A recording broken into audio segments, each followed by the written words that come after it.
Hi, thank you for being a part of our study today in 1 Corinthians. We're in chapter 5.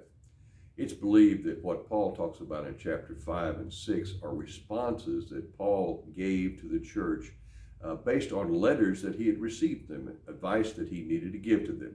Today, we're going to talk about the subject of sexual immorality. He wrote about this issue with these words: "It is actually reported that there is sexual immorality among you, and of a kind that is not found even among pagans, for a man is living with his father's wife." Now, let's try to understand that in its context. More than likely, it was not his actual mother, but it was his stepmother he was living with. Also, because they had a high mortality rate and women got married at a young age, the woman he was living with was probably closer to his age than her husband's age, who had died. And then, third, in the Roman world and in the Greek world, men could do just about anything sexually and not have any problems. However, Paul notes that even this act was a shameful act in that culture.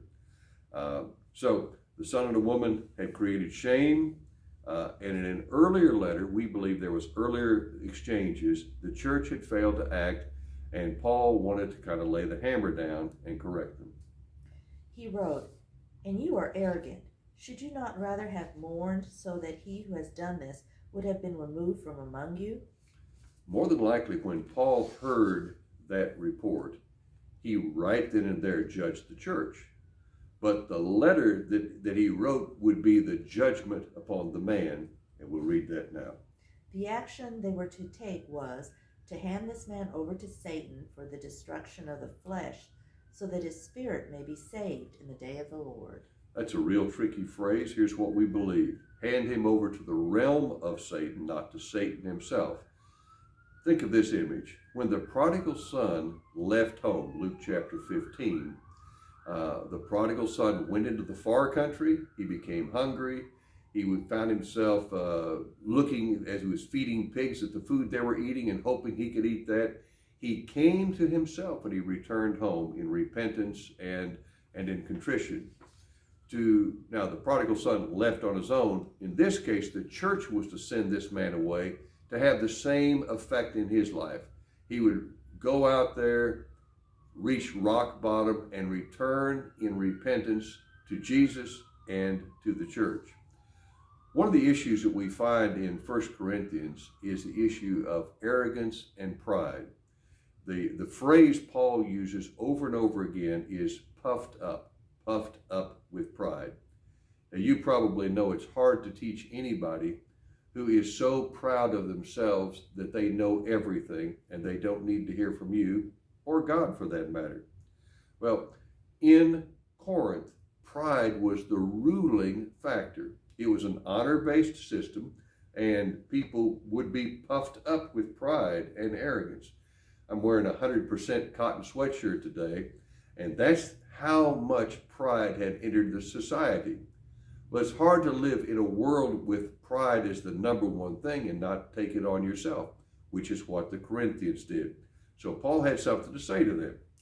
Paul's opinion was that this was quite wrong. He wrote, "Your boasting is not a good thing. Do you not know that a little leaven leavens the whole batch of dough?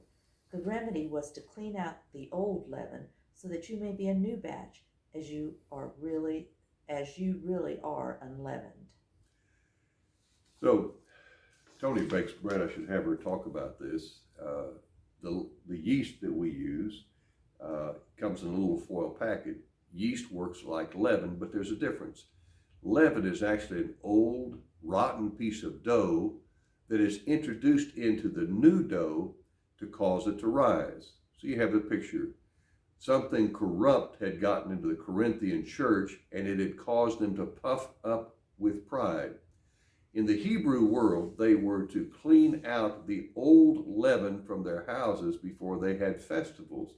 And that's an image of us coming to God and cleaning out the wrong in our lives. So Paul's talking about sexual immorality, but he also had some other things to clean out. He said, "But now I'm writing to you not to associate with anyone who bears the name of brother or sister, who is sexually immoral or greedy, or is an idolater, reviler, drunkard, or robber. Do not even eat with such a one. I'd encourage you to look at that verse, 1 Corinthians chapter 5, verse 11. There's some interesting contrasts in there. So, for example, in American Christianity, sexual immorality is condemned, but greed is not. In fact, there's some churches that promote greed, and I'll leave that for another sermon. A drunk and a thief were obviously shunned, but in the church today, we can worship football teams, basketball teams, hockey teams. We can make substitutes for God out of those. And if people have money, they're in good standing. And then even clergy in our world can be ill-tempered. That's what the word reviler means. We can be ill-tempered. We can be angry. We can condemn other people either individually or from the pulpit and still have a job. Our son and I had a visit today and actually had breakfast. And in our conversation, we were talking about self-centeredness. We both agreed that we were pretty well self-centered guys. He said, you know, every time Jesus told people to follow him, before he told them to follow him, he said, deny yourself. And that's one of the hardest things to do. Now, if the church in Corinth had denied themselves before they started following Jesus or accompanying following Jesus, chapter 5 and chapter 6 of that book wouldn't have had to been written. I'd like to encourage you to think about making a commitment to denying yourself and then following Jesus, cleaning out the old leaven and living that humble life according to the Lord's direction. Here's some suggestions. Say this: I will not allow myself to be puffed up with pride that thinks my own best thinking is better than God's. I will not be arrogant or prideful towards other people in my life. I'll clean out the sexual impurity from my life. I'll not let the rottenness of greed or the worship of substitutes for God corrupt me. John and I talked about how the discipline of denying ourselves leads us and opens the door to have a life, the best life that we can have with God.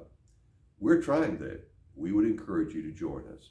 By the way, tomorrow we're going to be talking about one of the greatest chapters in the Old Testament, Hosea chapter 11. I hope you'll be a part of that. Thank you for listening. God bless you. Have a great day.